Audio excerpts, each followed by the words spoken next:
I'd say my first memory would be like my 3rd birthday. I remember I had like a pink Barbie cake. I don't remember. I just remember he was sitting at the head of the table and I was on his left.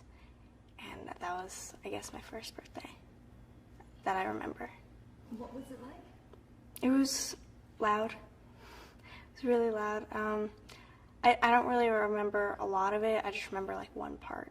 This was at Neverland, right? Yes, it was. So what was it like living at Neverland? Living at Neverland was amazing.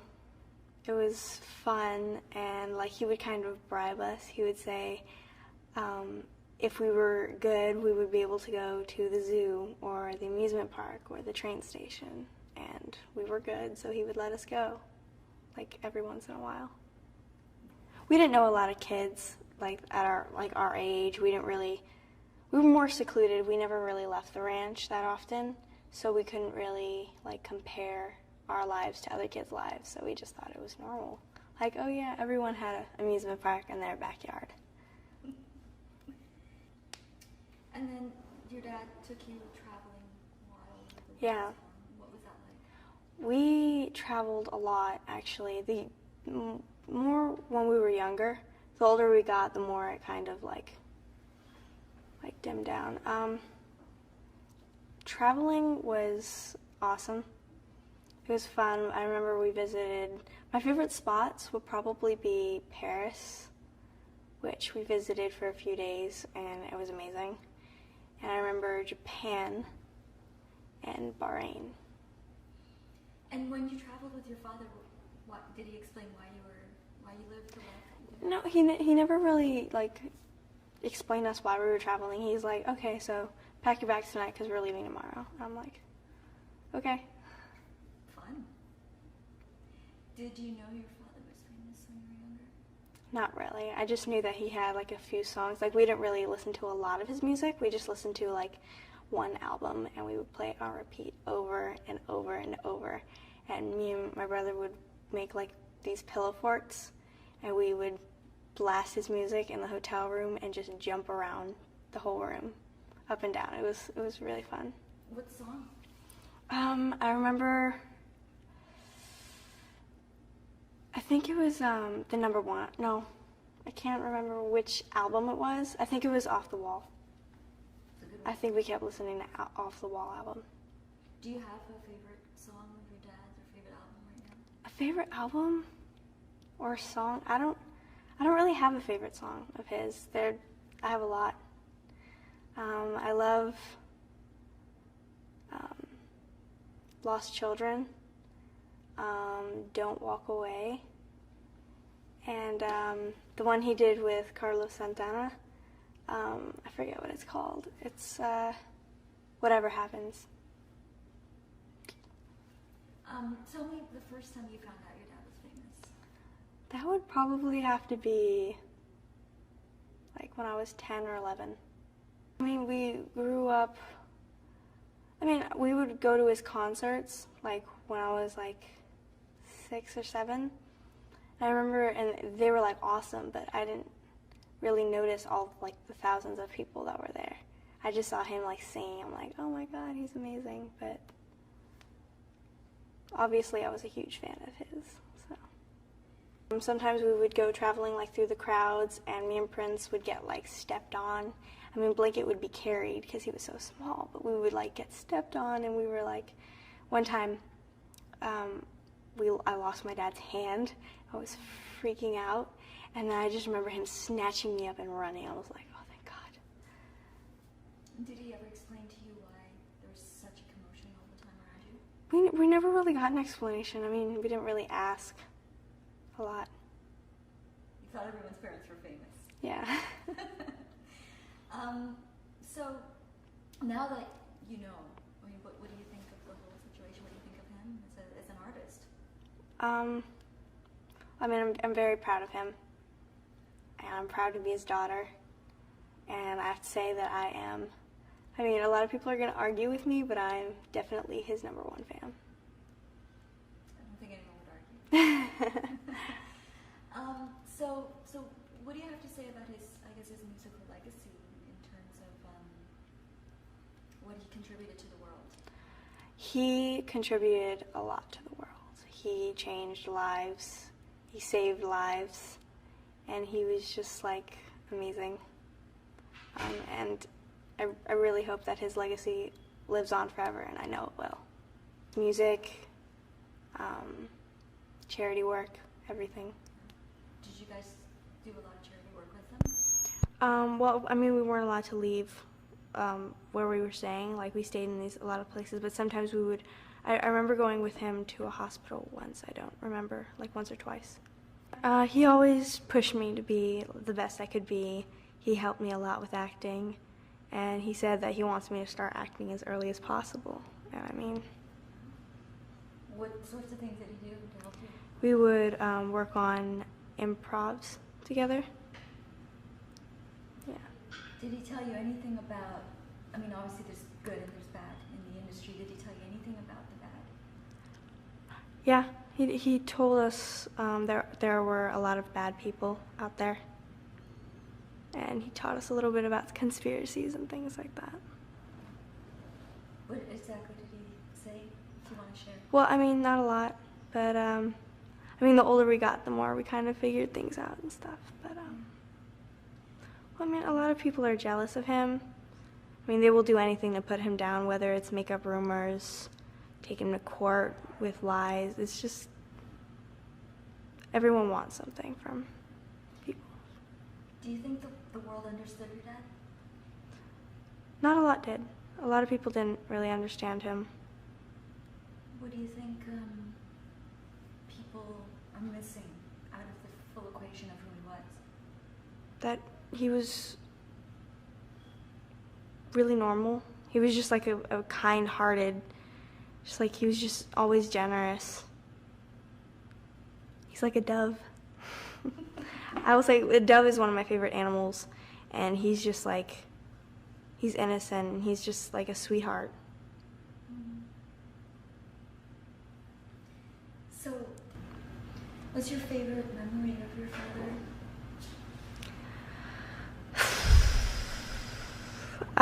A favorite memory of my dad? I don't know, it's pretty hard. We had a lot. I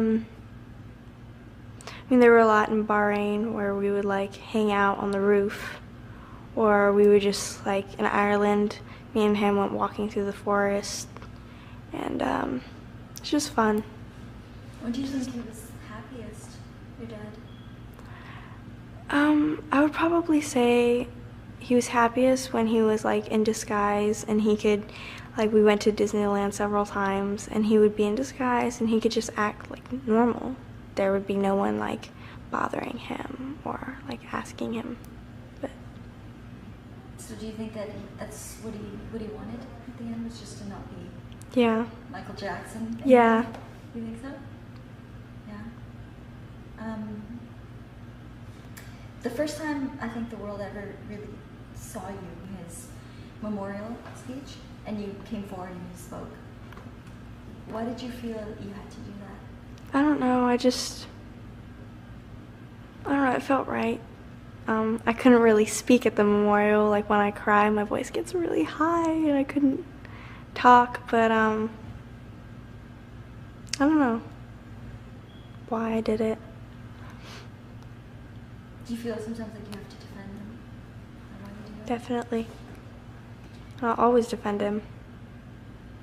What kind of dad was he? I can't imagine anyone having a dad not like him. He was just amazing. Like, what were some of the things that made him amazing? Just, he was kind and just like the sweetest guy ever. What's the most important thing that he ever taught you?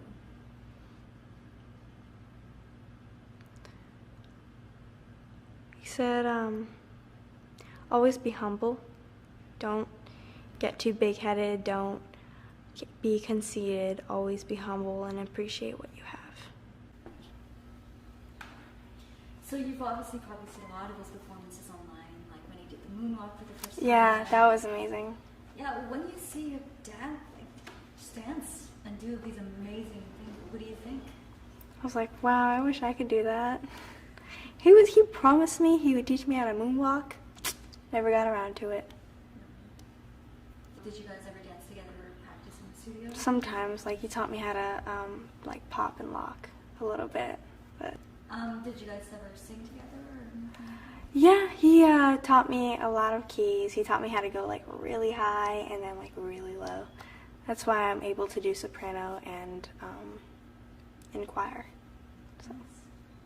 You know your dad's been performing since he was 5, right? Or Yeah. 5, 6, 7. And now you want to follow in his footsteps. Yes.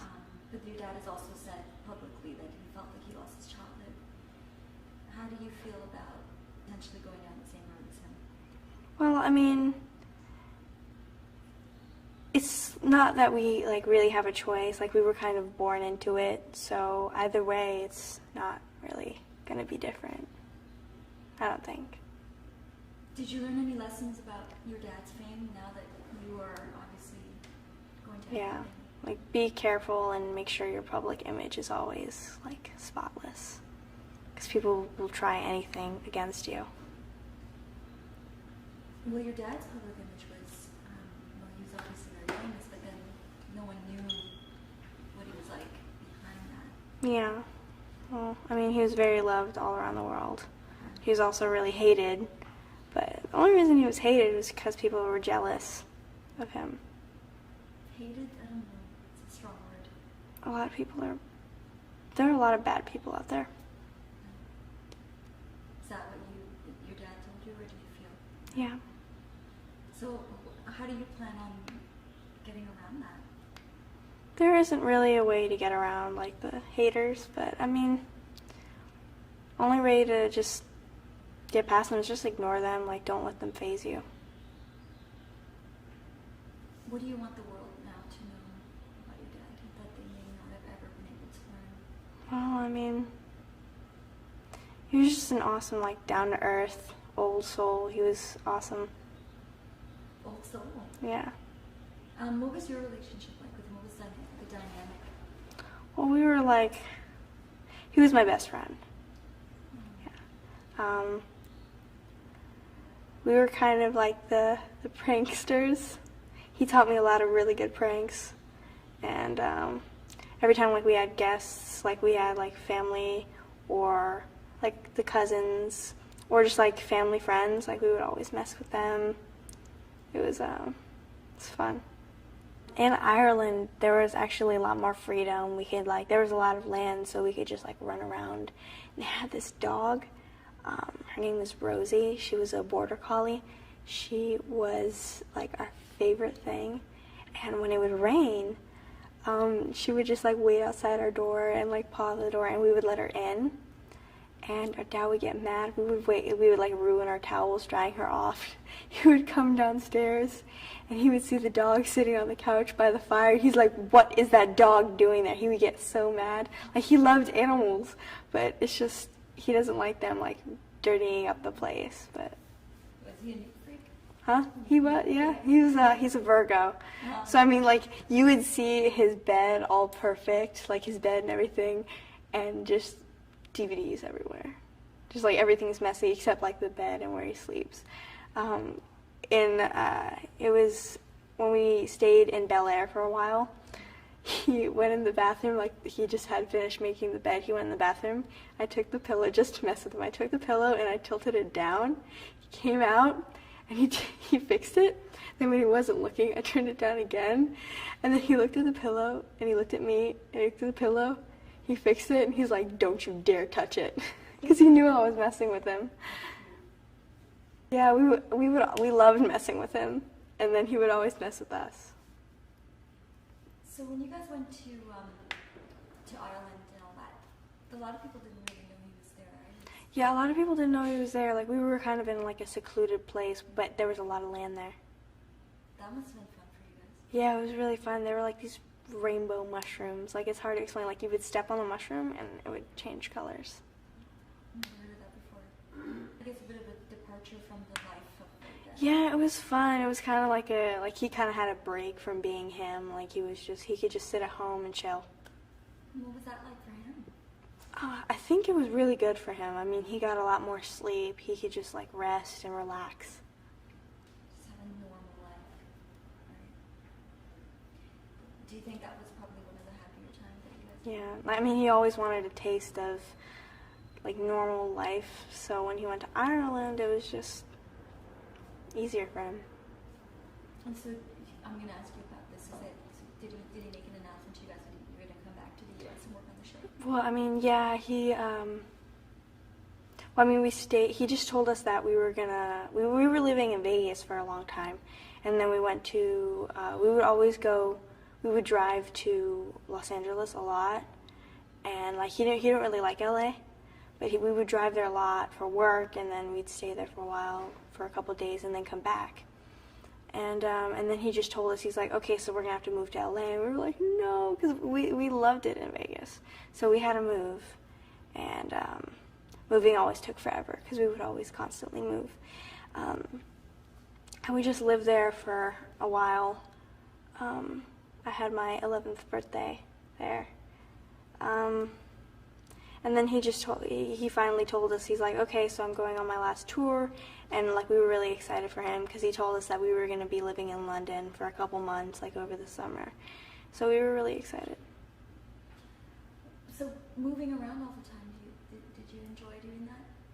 I mean, it was fun. I mean, moving, we were like, oh, we have to move. But I mean, visiting several different places was awesome. You must have learned so much. Did he always try to educate you on the culture? Well, I mean, like, we had like a homeschooling teacher, and every time, like when we were living in Ireland, we learned about like myths about like banshees and leprechauns. Then we were in Japan, we learned about Chinese dragons and Japanese dragons and all like kinds of stuff. What's a banshee? A banshee is like this screaming spirit, and like if you hear the screaming spirit, then it means you're gonna die, and she's gonna come after you. That sounds scary. Yeah. So were you excited to watch the show? This is it? Yeah, we were all excited, and he told us that we were gonna sometimes be able to go into the audience and actually watch it perform, so we were really excited. Like, and this is it, like a lot of the outfits he wore, like there's this red shirt that he wore with an ankh on it. I got to pick out most of his outfits and put them together for him. We went like once or twice to This Is It. And then I remember Blanket would go with him all the time, so we were like, oh, he's so lucky. Like when we were homeschooled, like we would be in the den, and that's where we would learn. And his bedroom was like right above ours. So when he was dancing, he would be stomping on the ground, and the dust would like come down from the ceiling. You just hear stomping and stomping. And the teacher gets here, she's like, what's that? I'm like, oh, it's just our dad dancing. Do you look back on Michael's legacy and everything that he's done and feel as though you have to carry it forward? Yeah, I really want to follow in his footsteps and carry on the save the world. Yeah. Do you feel these are big shoes to fill? Yeah. So what do you think is the greatest accomplishment of your father's?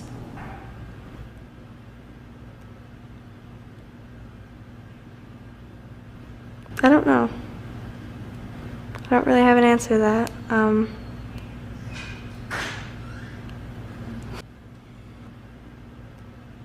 Did he ever explain about the danger in speaking to the media and telling you to be careful about what you say? Yeah. Is there anything in particular that you want to share?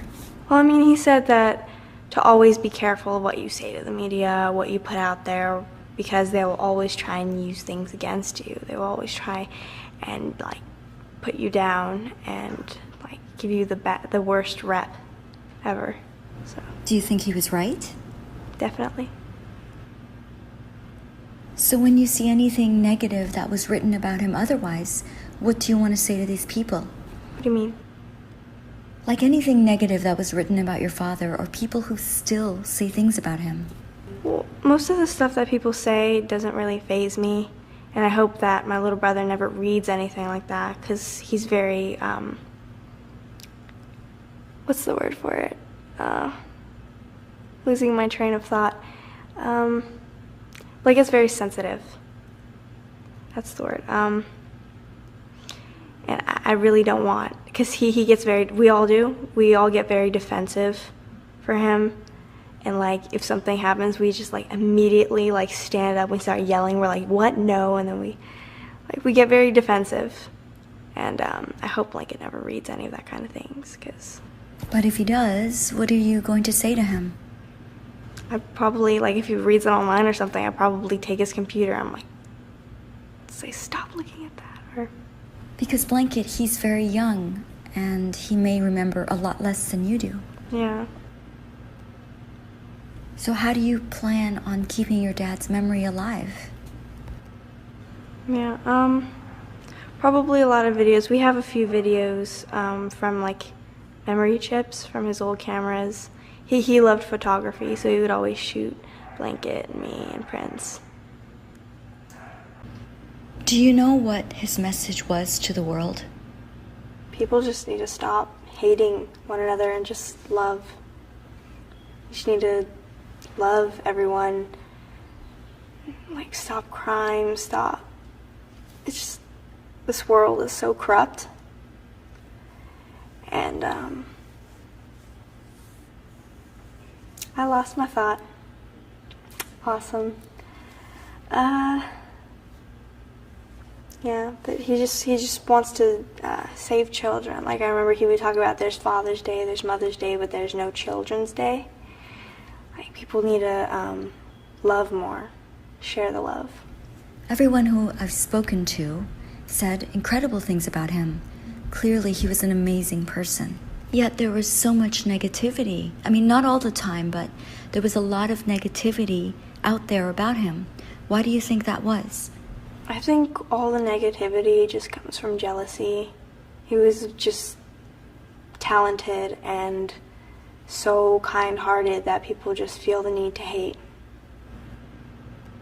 Do you think he could have been a lot tougher in order to prevent the negativity? I mean, yeah, he would tell us he's so much like our grandmother. I mean, our grandpa is like the tough guy. He's like the protector, and my grandma's just like a sweetheart. She's just amazing in every way. And he was just too kind-hearted like her. So he had a hard time saying no. Do you think he was taken advantage of a lot? Yeah. A lot of people took advantage of him. Yet he's still never changed. Well, what do you think is the biggest lesson that you'll always keep with you that your father taught you? Just to stick together. He always told us that if anything happened to him, me, Prince, and Lickett would have to stick together, that we'd have to take care of each other. No matter what, just toughen it up and keep going. That's pretty heavy. Yeah. So how do you hope to remember your dad going forward as part of his legacy?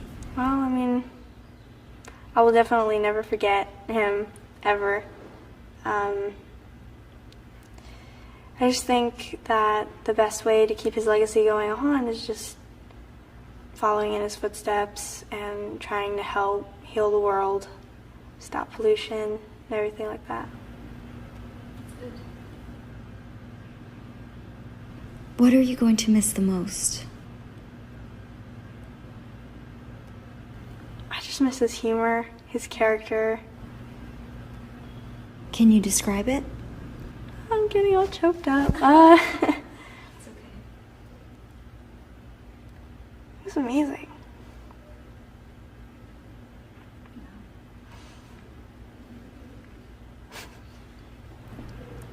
Do you need a minute? I'm good. No, I'm good. Believe me, I know he was your dad, so I understand.